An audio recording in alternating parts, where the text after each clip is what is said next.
So I want to suggest a general strategy when talking to people about abortion, because, like I said, abortion's a difficult issue. It's a hot button issue. It's a very divisive issue, and it's one where the two sides, pro-life and pro-choice, can really just talk past each other, and not meet eye to eye.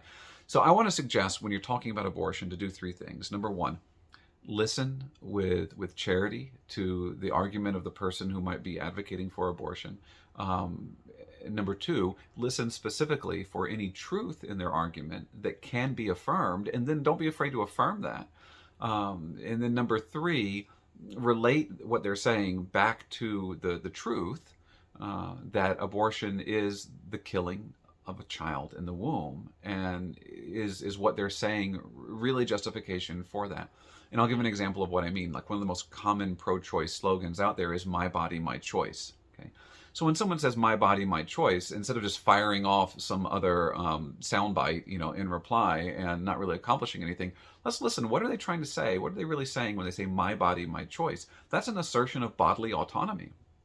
And we can say, yeah, bodily autonomy is a good thing. Like, nobody has the right to have something done to their bodies against their will.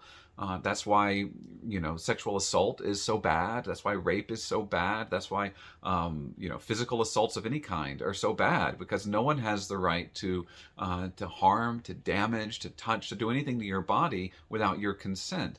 Now, with that in mind, probably the most egregious offense against bodily autonomy is murder.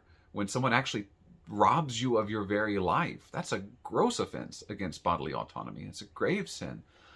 So, having affirmed all of that, with that in mind, what does that tell us about the reality that abortion is the killing of a child in the womb? What about that child's right to bodily autonomy? Are you saying that that child does not have the right to bodily autonomy? That child is something that's okay to murder?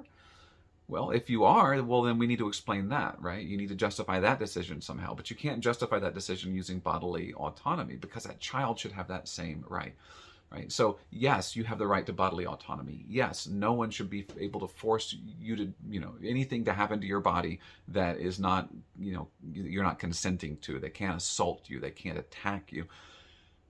How does that justify the killing of a child in the womb?